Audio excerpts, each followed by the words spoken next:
What's, yes.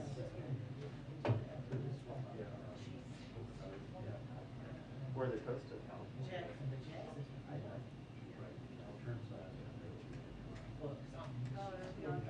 Can you take me a picture? Yeah, I'll get it in there today or so. Cool. Yeah, it's just a signature. I think you just need to be saying that, you know, you have some.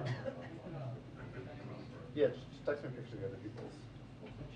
This is just Sam and Therese. But not for the same slot. Yeah. Cool. Sounds good. Yeah. Yeah. Hey. Yes. Yeah, so artsy is better.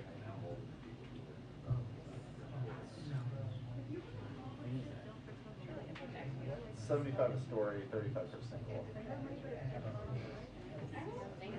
I think singers don't like speaking. So maybe I'll do like. I think they would like if you get depressive. So just put, you're saying like put 6 poem story of a full single. And same for baseball maybe. Oh, she's great. Yeah, that's literally what he said to us. Yeah. Yeah, she's great. No, I mean, I definitely realize that only singles are going to get.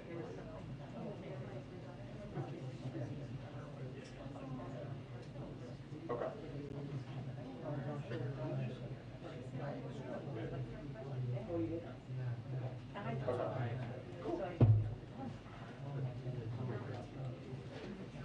I didn't realize that. Yeah. I've seen the past winners on last before. It is the artery. Okay.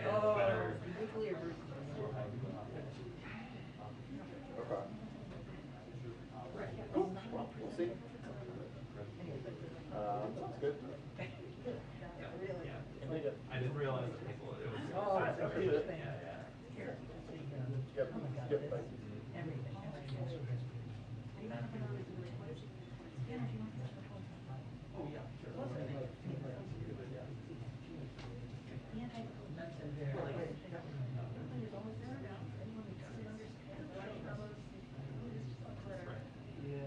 Although the main people are right. It's a thing. I didn't know. Yeah.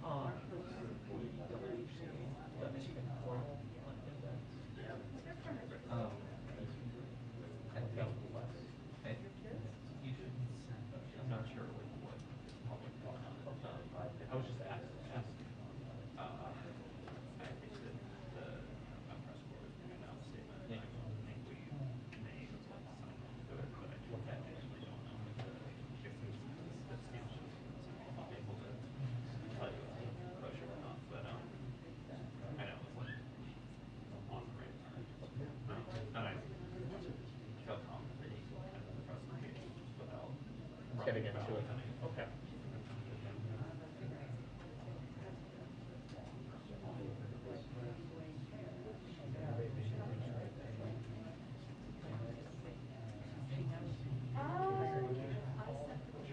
It's like not because she's learning people are. It's just like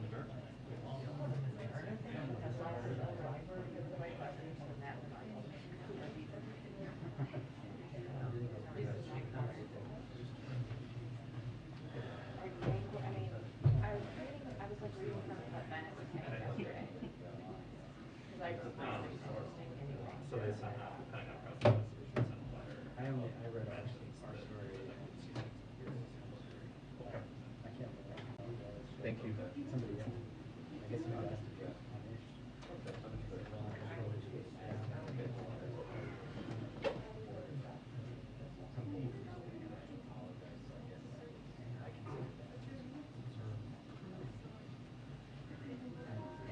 Yeah.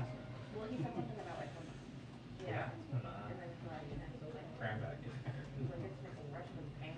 Correction. I was like, that's true.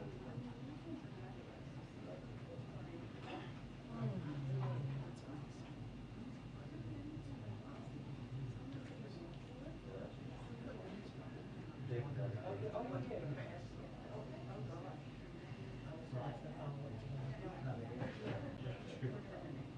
think he was on trial. Not really, but this whole process is kind of something. Yeah. Something like that.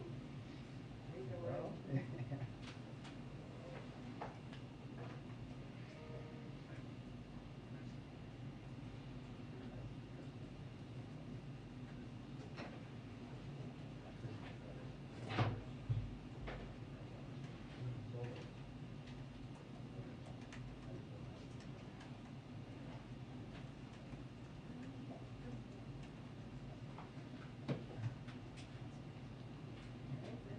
What's going on with the briefing?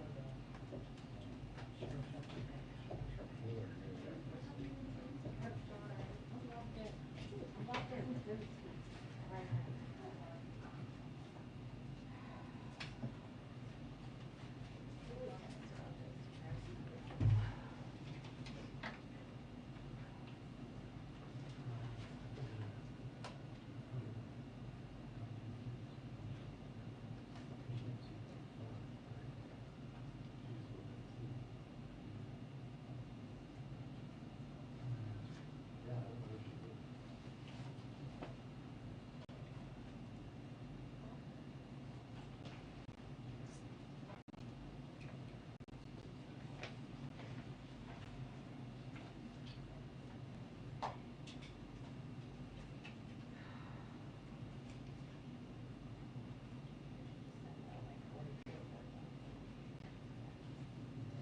Still waiting. Still waiting. Still.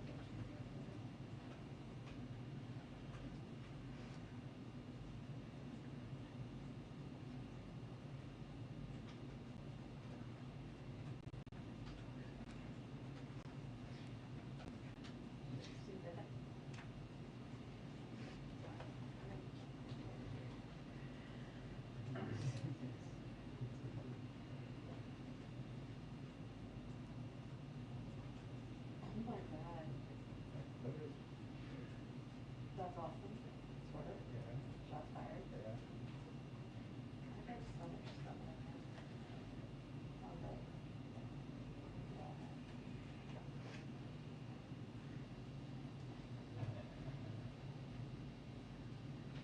It's really,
Soon, soon. Give us a second. Anita Powell? Hi. I have treats for you guys. Yeah, thank you. Amazing. She's coming, she's coming. Hang tight. I don't know what they are, guys.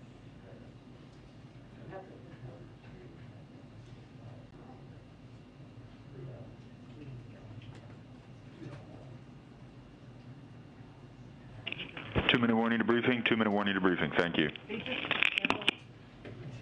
that was airline level. It really was, right? This is minstrel.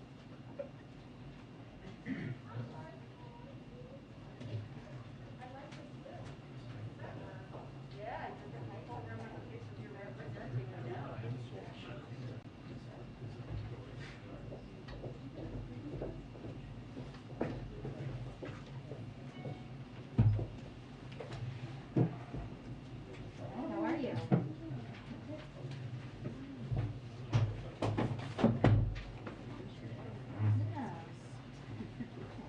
Guys, you can relax. It's not the nuclear codes.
Okay. Hi, everyone. Happy afternoon. Okay. A couple of items for you at the top.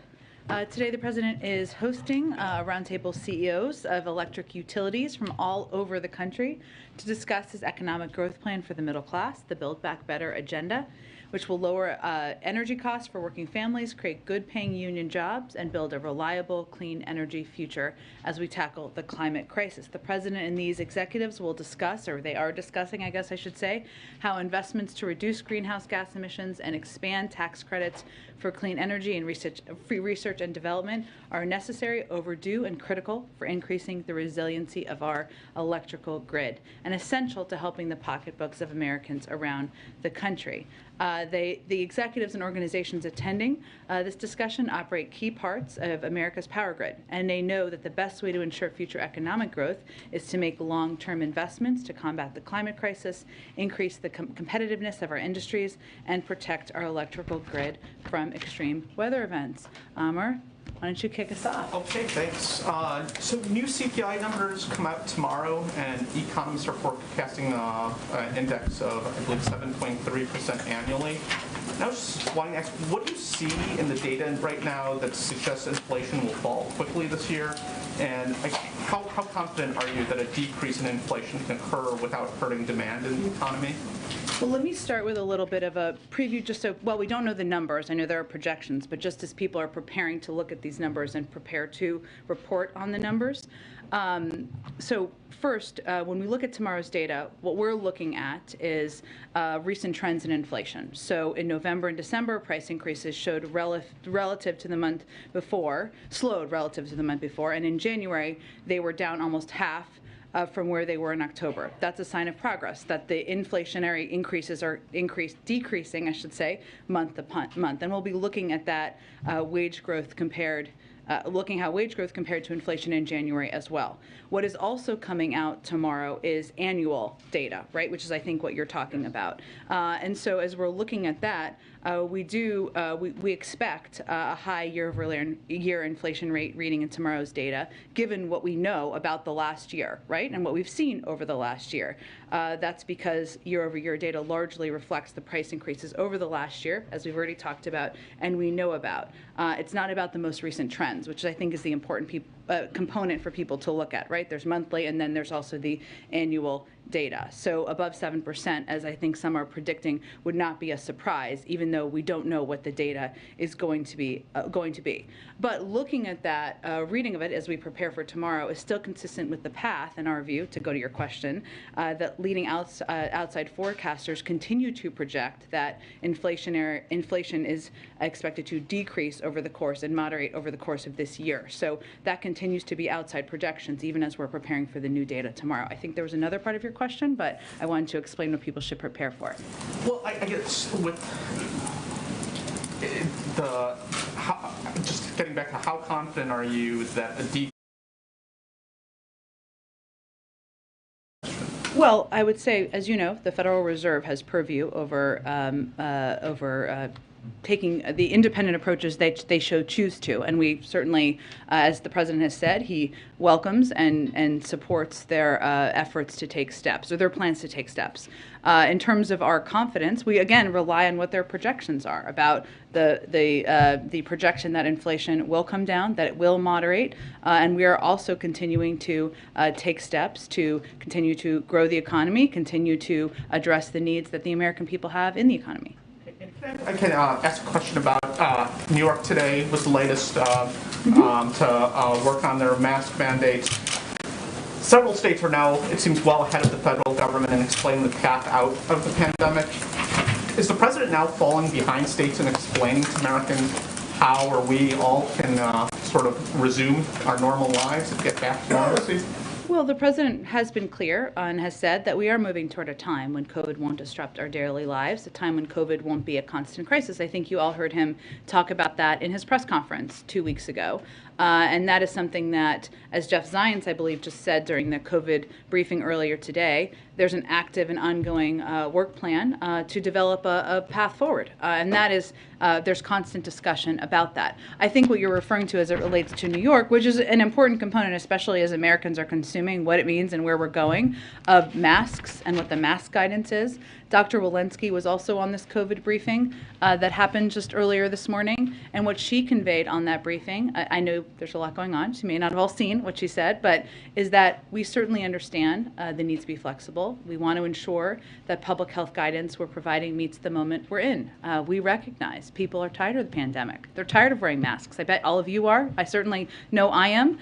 We all understand that, but that what our focus is on is looking at the data and the science. So there are positive signs, as she referred to. Cases and hospitalizations are falling. We're looking at all of the guidance based on the latest data and science. She also said, which is I think important for people to note, that while we continue to recommend masking in areas of high and substantial transmission, which is basically the entire country at this point, that's essentially everywhere for indoor settings, we are evaluating rates of transmission. We're evaluating and looking at data to see if any changes need to be made. And that is something, of course, the CDC continues to do. So I would say that we are internally discussing, of course, what it looks like to be in the phase of the fight against the COVID pandemic, where it is not disrupting everyone's daily lives, where people are moving on and living, lives free of hopefully masks at some point, and many of the restrictions that we've all been living through over the past 2 years. But as the federal government, we have the responsibility to rely on data, on science, on the medical experts. That's something the president committed to during the campaign. They confirmed during this briefing, they're continuing to evaluate, and there's ongoing discussions and work happening internally. Just one last thing. The Pentagon has yet to commit to immediate embeds with U.S. troops that have and are deploying to the Baltic. Why? And is this consistent just generally with the administration's pledge to transparency? Well, I just saw the reports about this, and I will acknowledge, too, I have to dig into this a little bit further. I certainly understand the question and the desire to be embedded with troops and seeing what's happening on the ground, just as many of you have reporters and outlets who are near the border or seeing what's happening for yourselves, the military buildup of troops. So let me check into this and see if I can get back to all of you. Go ahead. Thanks, John. Following up on that, does the White House generally support the notion of troops embedding with U.S. troops around the world? We certainly have in the past, yes. But I know that the Trump administration took a different view. So does this White House envision a return to the practice of U.S. journalists embedding with U.S. forces when they're in Eastern Europe, for example, in the nation's interest? That has been our overarching approach, as you've seen over the last year. I'd have to check into this specific question that Amr is asking about, and I think you're following up on. Okay, great. The White House has made it pretty clear there is no plan for a mass evacuation of American citizens in Ukraine. And in fact, you and the president and others have suggested that Americans who are in Ukraine should leave now if they can. At the same time, it's been projected that Russia could overtake Kyiv in 2 days if it invades. So what happens to Americans if they do get stranded in Ukraine? Should they understand that the U.S. is not coming to get them? Well, let's just take a step back here. First, we don't know that President Putin has made a decision to invade. We still don't have a new assessment on that, right? I'm obviously not going to discuss intelligence reports, which I think you also referenced. What I can tell you is that it's not just that the president or I have been conveying this warning to U.S. citizens. This is something the State Department has been doing for weeks and weeks and weeks now. I know there have also been a range of reports out there about American citizens. As you all know, because we've discussed this before, U.S. citizens are not required to register their travel to a foreign country with us, and we don't maintain a comprehensive list of U.S. citizens. That said, the State Department does estimates from time to time, and I know there have been much larger numbers out there, so I just wanted to reiterate for all of you that back in October, the State Department estimated there were, at the time, so months ago, about 6,600 U.S. citizens residing in Ukraine, not much larger than that. There have been, of course, there are periodic times during the holiday season where there are assessments of tourists and visitors and others, but in terms of citizens residing in Ukraine, many of which would be dual citizens. So what people should understand is that the United States does not typically do mass evacuations. Of course, the situation in Afghanistan was unique for many reasons, including that it was the end of a 20-year war. We were bringing a war to an end. We were not trying to prevent a war, as we are certainly in this case. There are a range of means that individuals and Americans can depart from Ukraine, and we've been encouraging them to do exactly that. But how we've been looking at this is much more similar to what was ordered in Ethiopia or Kazakhstan in recent months, where the security circumstances on the ground warranted travel advisories and warnings from the State Department. And can you explain how the process would work if U.S. citizens were able to make it by land to Poland or Romania? What's the plan that's being put in place to help them? You mean if they cross the border? Well, if there is an invasion. Well, there are still, I think what we're encouraging American citizens to do is depart now. Obviously, there hasn't been an invasion, and we don't know that there has been a decision to invade. Obviously, we have a range of diplomatic presences, not only in Ukraine, but in neighboring countries that are always available for a U.S. citizen should they need assistance. Go ahead. Thanks, Jen. HHS just put out a statement clarifying around some reports that crack pipes are not going to be part of the safe smoking kits that are funded by the administration. But can you clarify for us, were they never a part of the kit, or were they removed in response to this reporting and this pushback? They were never a part of the kit. It was inaccurate reporting, and we wanted to put out information to make that clear. What is in the safe smoking kit? A safe smoking kit may contain alcohol swabs, lip balm, other materials to promote hygiene and reduce the transmission of diseases like HIV and hepatitis. I would note that what we're really talking about here is steps that we're taking as a federal government to address the opioid epidemic, which is killing tens of thousands, if not more, Americans every single day, week, month of the year. We put out this statement, though, because there was inaccurate information out there, or I should say HHS put out this statement because there was inaccurate information out there, and we wanted to provide clarification on the allowable uses for the HHS harm reduction program. It's not a change in policy. This program, though, is focused on harm reduction strategies, including prioritizing the use of fentanyl test strips and clean syringes. And all of these harm reduction services that will be supported by these programs are intended to save lives from an epidemic that we know is devastating to communities across the country. And then, so just to put a final point on it, does the administration support any effort then to distribute drug paraphernalia, like the pipes that we were hearing about? The statement makes clear that we don't support federal funding, indirect or direct, for pipes. And then on the safe injection sites that the DOJ is evaluating, was this an ask from the White House that they review that policy? Because I know that for years DOJ has opposed efforts to open safe injection sites. It's under litigation, so I can't speak to that. But what I can tell you and reiterate is that the White House is committed, as I would reiterate for you, many Democrats and Republicans, including Senator Cruz, to taking steps to address the opioid crisis. This is not an issue that is inflicting just blue states. It is inflicting millions of Americans across the country, and it is important that we take steps to address it. So just final wrap of those two items, what would you say to critics who are concerned that the Biden administration is somehow encouraging illegal drug use? I think that it's important to step back and remember, just to put a little more of a fine point on it, that we're losing an American life every 5 minutes to overdose. We don't have time for political games. The president's focused on saving lives through harm reduction programs. That's exactly what we're talking about here. They work in red states and they work in blue states. We know they save lives. They help connect people to treatment and recovery. And they were endorsed this week by a bipartisan commission co-chaired by Senator Tom Cotton that examines steps we must take to address the devastating toll of overdoses. So what I would say is this is not a game. This is not a political game. This is an epidemic that is taking the life of an American every 5 minutes, and we need to work in a bipartisan way to address it. Thank you. Can I ask real quick about masks? We had another state today dropping the indoor mask mandate as the CDC is confirming that their guidance is not changing.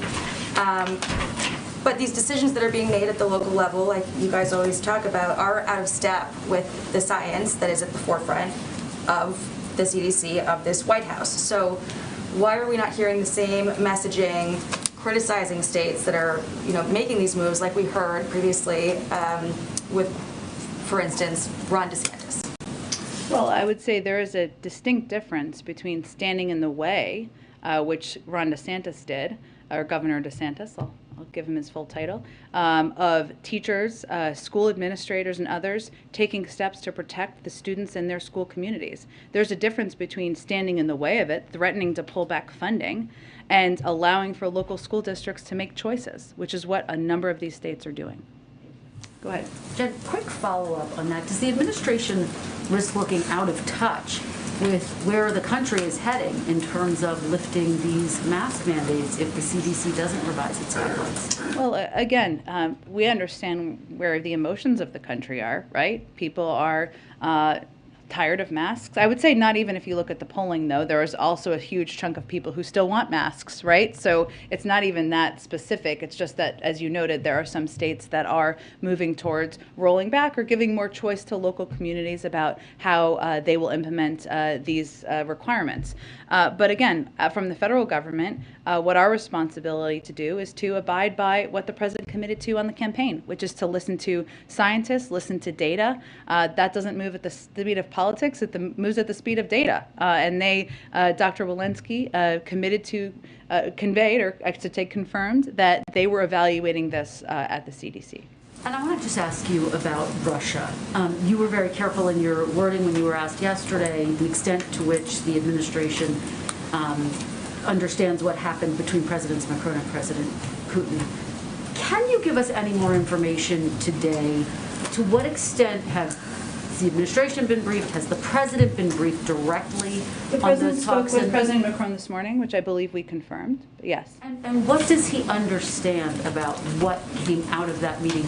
Does he have the same sense of optimism that President Macron had when he left that meeting, that yes, perhaps there had been a tiny bit of progress in terms of helping create an off-ramp for President Putin? Well, Kristen, the president spoke, as I noted, with President Macron earlier today. He, as you know, hosted the German Chancellor, and I expect he will speak with a number of other European counterparts as the week proceeds. But what we're looking at here, Kristen, is not reports out of a meeting, but whether or not Russia is taking de-escalatory steps. They are not. They are taking escalatory, not de-escalatory steps. We certainly hope that that changes. So you, based on the intelligence that you have, do not share the same measured optimism that President Putin had coming out of that? Again, we're looking at actions here, and we have not seen de-escalatory actions by the Russians. Any imminent plans for President Biden to speak with President Putin? As you probably are tired of hearing me say, but I'll just repeat it. The president certainly values leader-to-leader engagement. He has spoken with President Putin, as you know, multiple times in the past, including in person, but I don't have anything to preview at this point in time. If I could just ask you one question. Overnight, the president tweeted about this potential bill that has been proposed in Florida that would restrict school districts from encouraging discussion about sexual orientation or gender identity in public schools.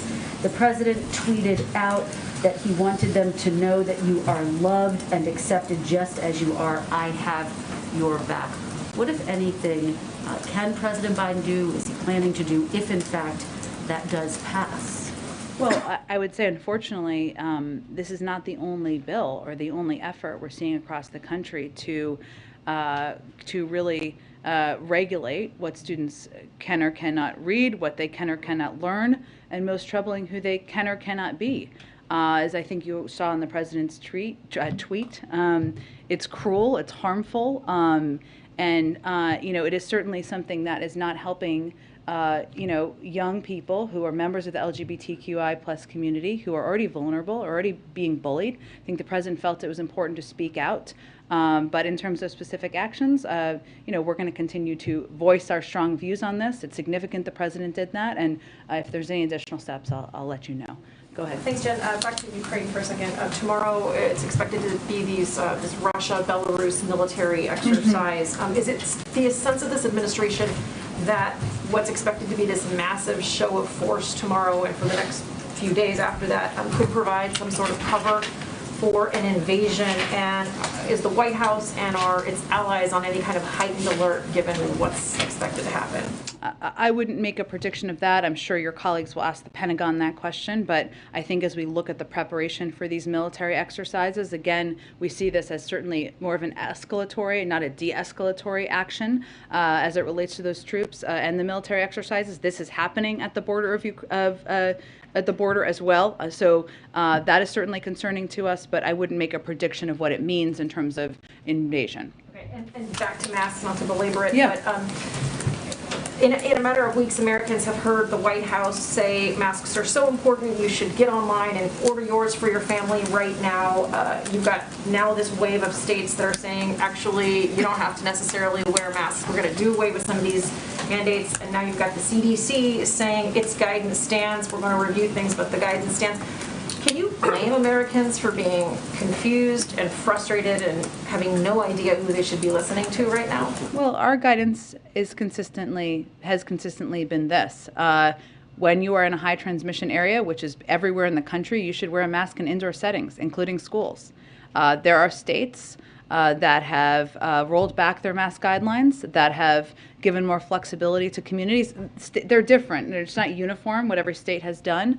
And certainly we continue to advise and recommend abiding by public health guidelines. But do you dispute that Americans are confused by what's happening? Well, I think we should do everything we can to prevent them from being confused. So I'm restating what our policy is here from the federal government, which is based on public health guidelines. And does the CDC run the risk of becoming irrelevant in the minds of many Americans, given that their states are moving along ahead without them? Well, I don't think the federal experts on health and medical advice should be irrelevant to Americans at a time where we're still facing a pandemic. Go ahead. Negotiations on the Russian sanctions bill have stalled in Congress or hit a bump. What is the latest White House thinking on that bill? What are some of the things you want to see emerge in the weeks ahead or days ahead? Sure. Well, first, we believe it's important to show a united front to Russia, and hence we've been doing a range of briefings with Democratic and Republican leadership and members and committees over the course of the last several weeks. We've been gratified by the bipartisan support we've seen for the actions we've taken and will take if Russia further invades Ukraine. We welcome the bipartisan focus on Russia and Ukraine in Congress and think that a bipartisan bill would send a strong message to President Putin. There's momentum building for a bill to bar lawmakers from owning stock. Does the White House believe that lawmakers should own stock? Well, let me just first reiterate something many of you who covered the campaign may already be familiar with, but one President Biden believes has never been somebody who's owned and traded stock as a member of the Senate. He's talked about that a lot throughout his career. During the campaign, he committed to work with Congress to take steps to ensure that there wasn't conflicts of interest that are being presented as this legislation is being discussed. And he also believes that all government agencies and officials, including independent agencies, should be held to the highest ethical standards. It's early in the legislative process, so I don't have a new comment today on the specifics of this legislation, but I would just reiterate how the president has operated and conducted himself as he has been in public life for just a few years now. Last question. Senator Manchin has talked about there's no more Build Back Better bill publicly. Has the White House or your team ever considered rebranding the bill, a name change? Is that something that you've considered and you think would be beneficial? Sure. Look, I think our objective is working with Democrats, Republicans. If they decide they're for lowering the cost of prescription drugs, they're welcome to join us in this effort. But to determine how much of the president's Build Back Better agenda, whatever you call it, can be moved forward. And there is agreement on a number of big components, including with Senator Manchin, about the importance of lowering the cost of childcare, what burden that has on families across the country, about the importance of lowering the cost of health care, of making the tax system more fair, of allowing Medicare to negotiate the price of prescription drugs, something the president will be going to Virginia tomorrow to talk about. So these discussions are ongoing.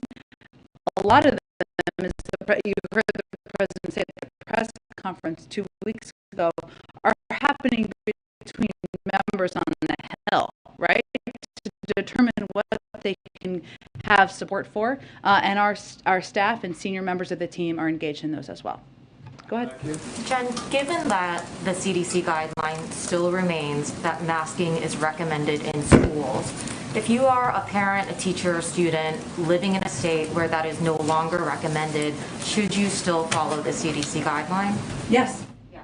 So even if the state is not requiring that you wear masks in the schools? Well, this is where we would advise any American to follow the CDC guidelines. And as Dr. Walensky said, and you referenced, they're constantly evaluating, right? Because the data is changing, the science is changing. It certainly is positive that case numbers have come down, hospitalizations come down, and they look at all of that information. That's why it's also important to note the difference between leaders who are saying, we're going to leave it up to localities, local school districts to make decisions. No parent who wants to send their kid with a mask should be penalized. No teacher or who wants to wear a mask should be penalized, or school district who makes that choice should be penalized. But a lot of these decisions have been up to local school districts. In the past, we have funded and we have made announcements about a number of mitigation measures, which we will continue to work with school districts to implement. And it's been almost a month, I think, since President Biden addressed the issue of the pandemic in the form of a major speech. Why has it been that long since Americans have heard from him in sort of that kind of a setting about the pandemic? Well, I would say first, the president answered questions about the pandemic less than 2 weeks ago during a press conference. And certainly we have regular COVID briefings to provide the American people with an update on where things stand. We're currently, as I noted a little bit earlier, discussing what the next phase of the pandemic looks like. That's an ongoing process, and the American people can expect to continue to hear from the president on it. Would it be fair to say that the president believes the country is turning a corner on the pandemic? Again, I don't want to characterize other than to convey that we look at hospitalization numbers. They're coming down. That's a good sign. There's no question about that. We are looking at all of the tools we have in our toolbox, which is certainly puts us in a very different position than we were in a year ago, whether it's the antiviral pills, the ability to send out masks and tests to Americans who want them, the fact that 75% of adults are vaccinated. This is all good. These are all good signs, all good information, but we're continuing to discuss and assess internally what the next phase might look like. And I'd like to ask you a question about a CNN investigation about the Kabul airport blast back in August. This investigation looked at medical records, it interviewed doctors in Kabul, victims and witnesses, and it raises some questions about whether anyone was hit by gunfire, either by U.S. or British troops after the airport bomb blast. So we're wondering, should the Pentagon further investigate this matter, or does the president believe that this matter is closed? Well, I know that my colleague, John Kirby, is going to brief later this afternoon, and CENTCOM has put out information on this, but I would really point you to them for further comment. Go ahead. Thank you, Jen. I have a question about how the president is going to make the decision about changing the recommendation on masks. Is he totally... He will make the decision based on what the CDC advises. Yeah. Okay, go ahead. So the CDC calls the shots here.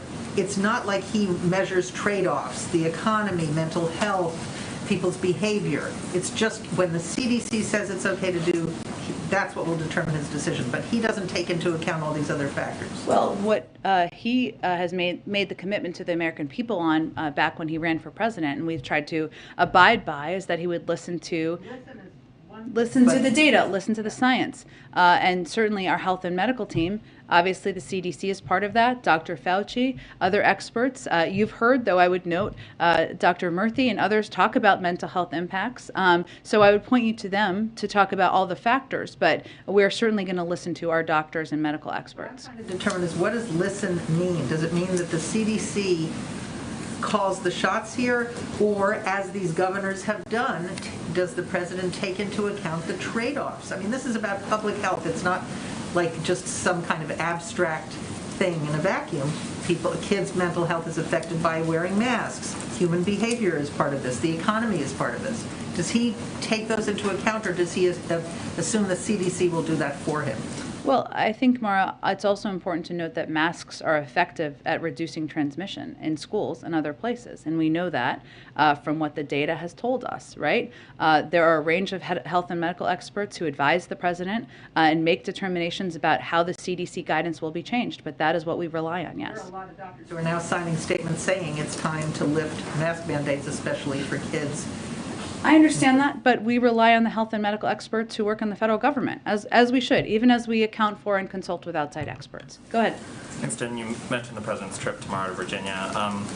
Do you expect a new announcement of some sort on prescription drug prices, or is it going to be kind of a familiar argument about the importance of his Build Back Better plan, and he'll be appearing alongside a vulnerable House Democrat?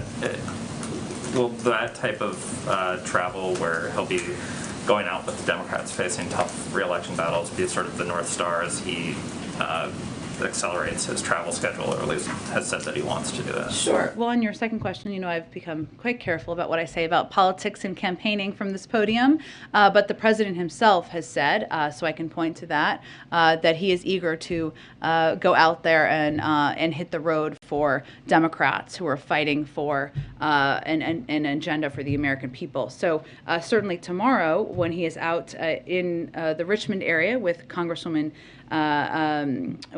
Spanberger, this is an opportunity for him to go back to your first question, to really talk about his view that the fact that Americans are forced to pay 2 to 3 times more for drugs than citizens in other advanced economies is unacceptable. It's flat out wrong, and we need to act to stop the abuse of American families.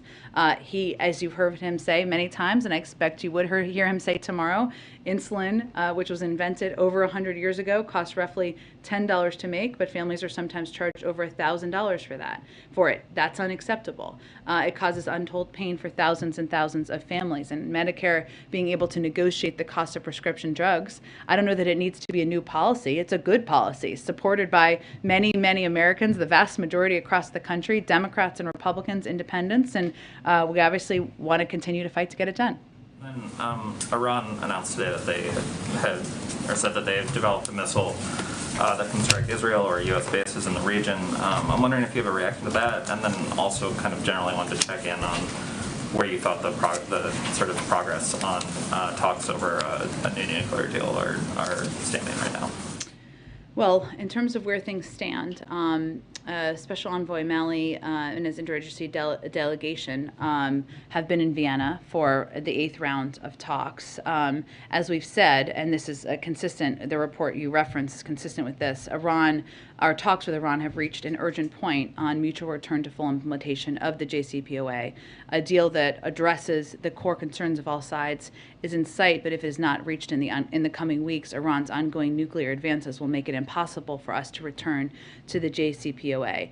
So those talks and conversations are ongoing, but I would say that as we noted back, I believe in December, the president asked his team to prepare a range of contingencies because we are at a pivotal point because of the progress that they have made in recent years as a result of the former president and his team pulling out of the nuclear deal.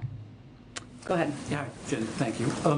Does the president have a particular opinion about this trucker action going on in Canada right now? Because it is affecting not only Ottawa, but obviously some of these border crossings. And could it possibly have some impact on the U.S. economy? Yeah. In the long run, if it continues. So we are watching this very closely, because as you kind of touched on here, the Ambassador Bridge is Canada's busiest link to the United States and accounts for about 25% of trade between the two countries. And so the blockade poses a risk to supply chains for the auto industry because the bridge is a key conduit for motor vehicles, components and parts, and delays risk disrupting auto production. We are in close contact. We've been doing a great deal of work on this. Liz Sherwood-Randall, our Homeland Security Advisor, convened a meeting just today. We're in very close contact and coordination with the Custom and Border Protection Team and Canadian counterparts, Michigan Governor Whitmer, and industry stakeholders. We are also monitoring very closely and engaged with auto companies on what the impacts could be of auto parts, which is what would come from Canada, and the impact on the United States. We're also tracking potential disruptions to U.S. agricultural exports from Michigan into Canada. There are a number of steps that we have proactively taken, I should say, the Customs and Border Protection Team. They've worked with Canadian counterparts to route traffic from Ambassador Bridge to Blue Water Bridge.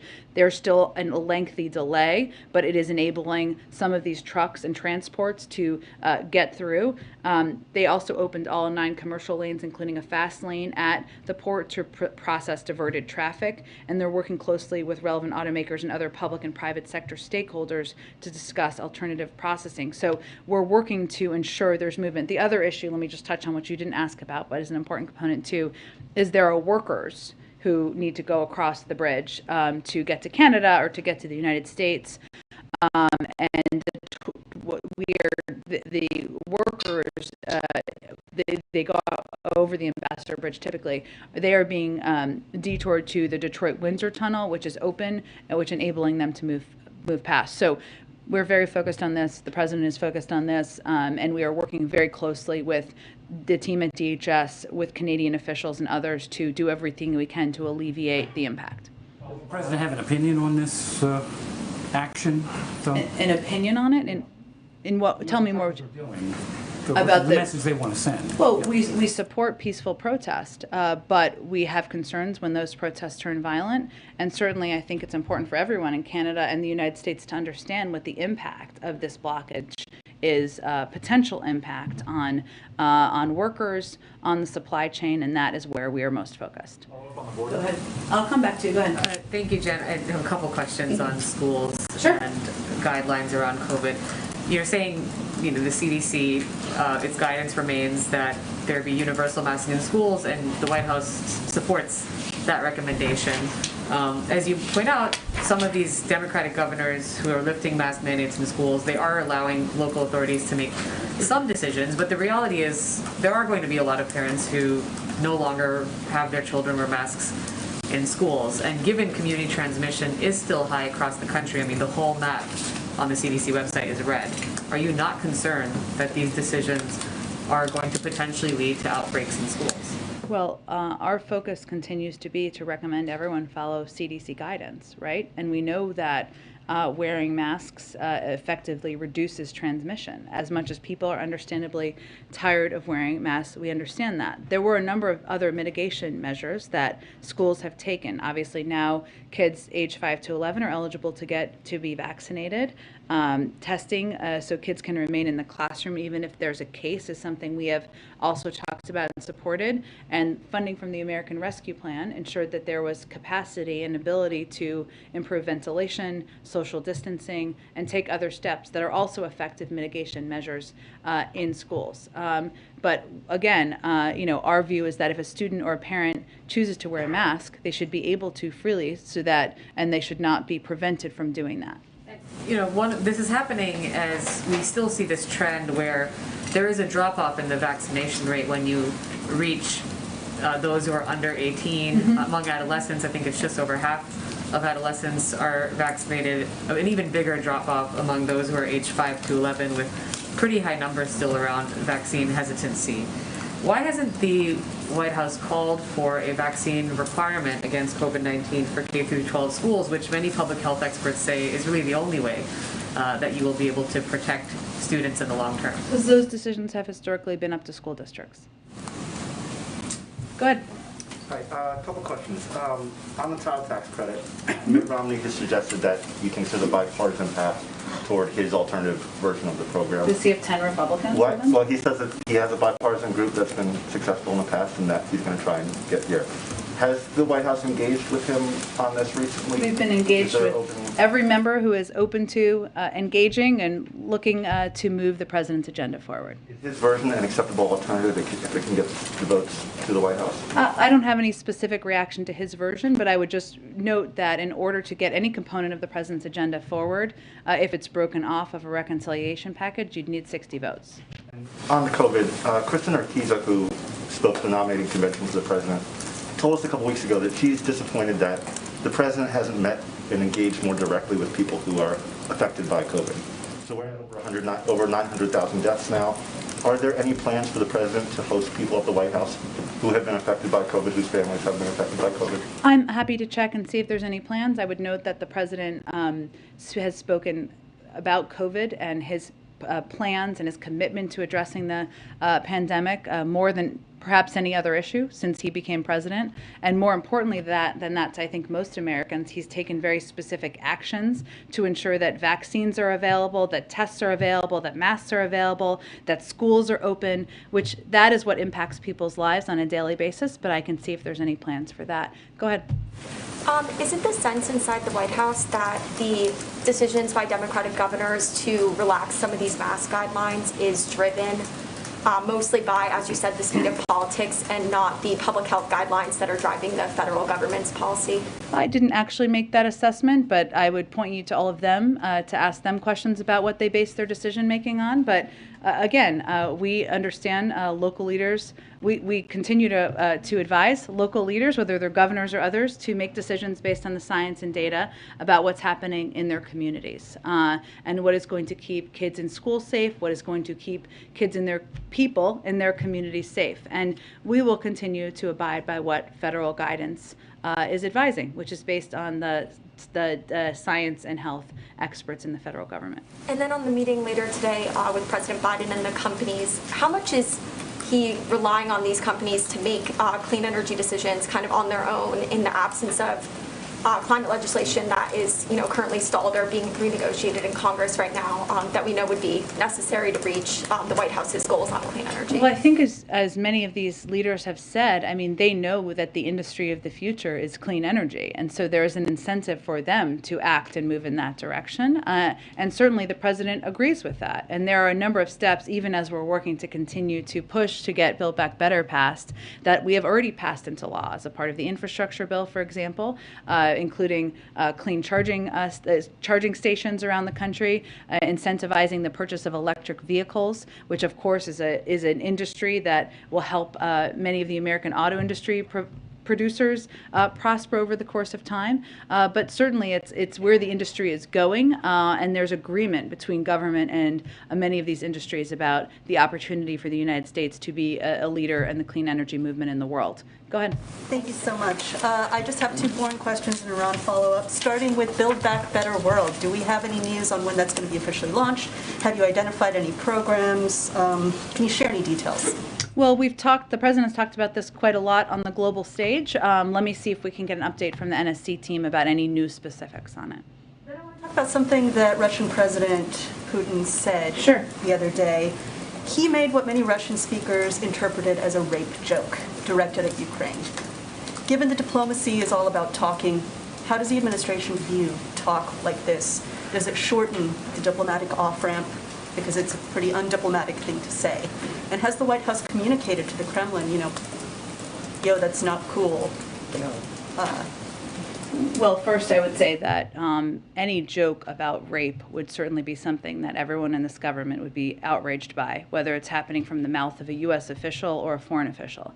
I'd also note that we have never held back in our concern about the lack of truthfulness of some of the statements that come out of the mouth of President Putin and members of the Russian leadership, and also the bellicose rhetoric that has come out of their mouths.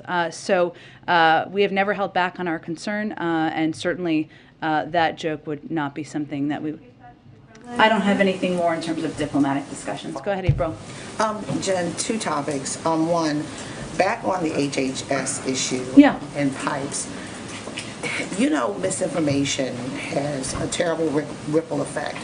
What is this administration doing? Because this has permeated a lot of corridors that people are taking this in. Are you or the administration or HHS planning on doing something beyond the statement to let people know that this is misinformation and correct it? That's a really important point, because I think there's been a lot of misinformation about particularly this issue, and it has really clouded over what is a hugely important issue in this country, which is a fight against the opioid epidemic and the need to have bipartisan approaches that are going to help communities that are impacted address it. But yes, we will certainly be building out our efforts to effectively communicate that we are not what is in a safe smoking kit, what is not in a safe smoking kit, and what we are effectively trying to do with our harm reduction program. Has a lot of damage already been done just by this information in certain communities, are you finding? We certainly have seen it, and I think, April, one of the reasons we felt, even though we have this has never been a part of what has been funded, we felt it was important to put out a public statement from the federal government to make that clear, because we saw the spreading of misinformation and the fact that it was having an impact on a range of communities, and we felt, even though it was never true, that we needed to put out a proactive statement. And then, second topic, I asked you on Monday about President Biden and the last time he talked to Anita Hill. Do you have any more information? You did ask me that. I don't have an update on that. I will venture to see if I can get one today. Is she part of the external group that is working with the White House on these nominations for Supreme Court? There are a broad range of individuals, legal experts, scholars, members of Congress of both parties that are being consulted with. We have not put out that list of individuals publicly. I can see if there's more information we can provide. Go ahead in the middle. Thanks, Jen.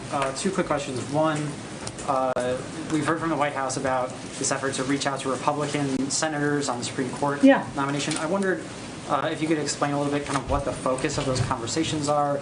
Are you guys, fielding suggestions on who the nominee should be? Or are you giving them a short list and getting their reaction? I'm just kind of curious sort of what the focus of the outreach to Republicans is.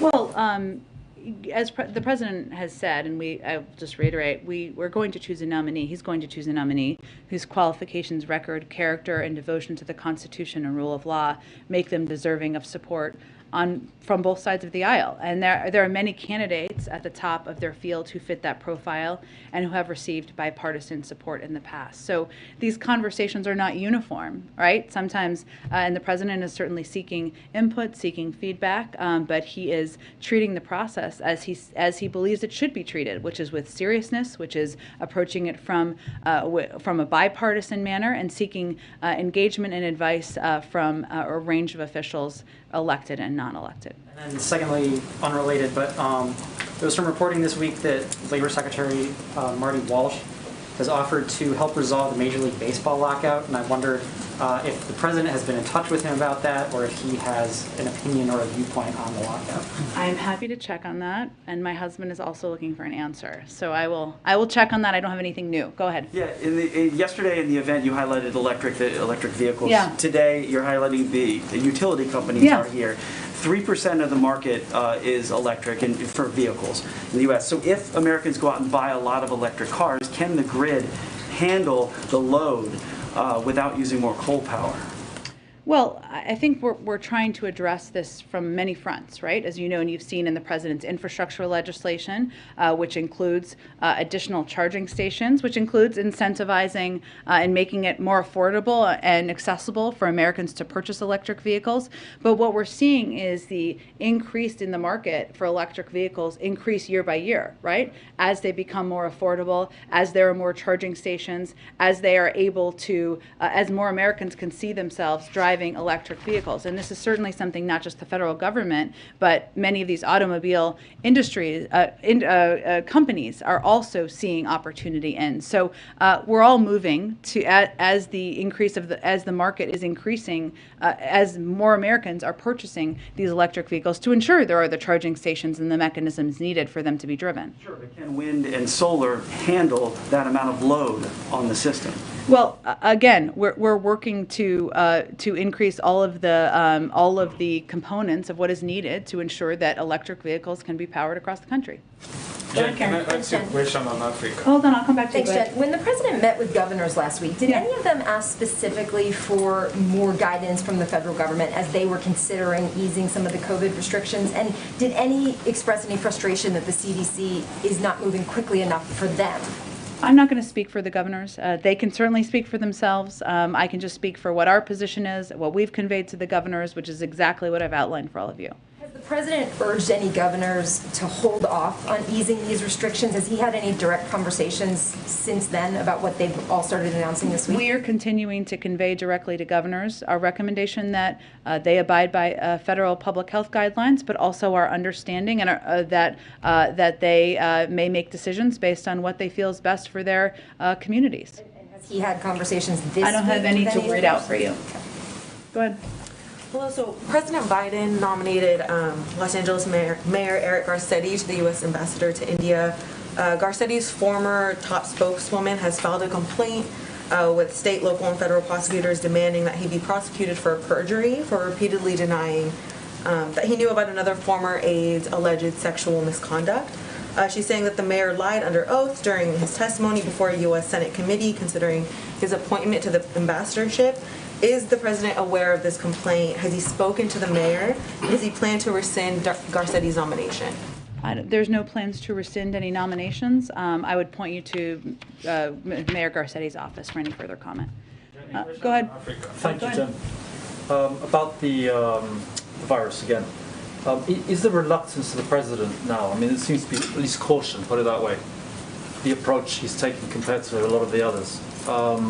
Is there any link between that and perhaps having felt burnt during the summer when we had this independence from the virus? Are you referring to masks? Sorry. Yeah, I'm okay. I'm referring to the Go masks and his caution at kind of moving on, as obviously a growing number of people are doing.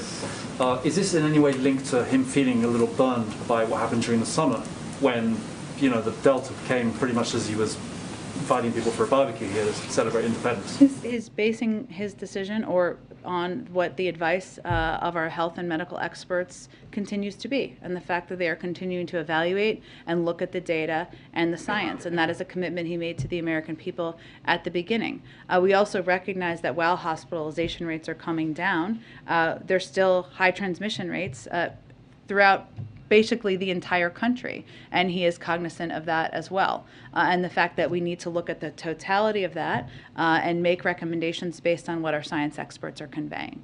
Okay, one on Nord Stream, if I might quick one. Sure. He said very clearly, he promises, literally promises to stop it, stop Nord Stream if there's an invasion, like a full-blown invasion. Mm-hmm. If there isn't a full-blown invasion, which obviously is at least as likely as there being one, and it could be, 100 different things that could be happening over the next month, year, 2 years, not to mention that Russia already occupies part of Ukraine, and so on.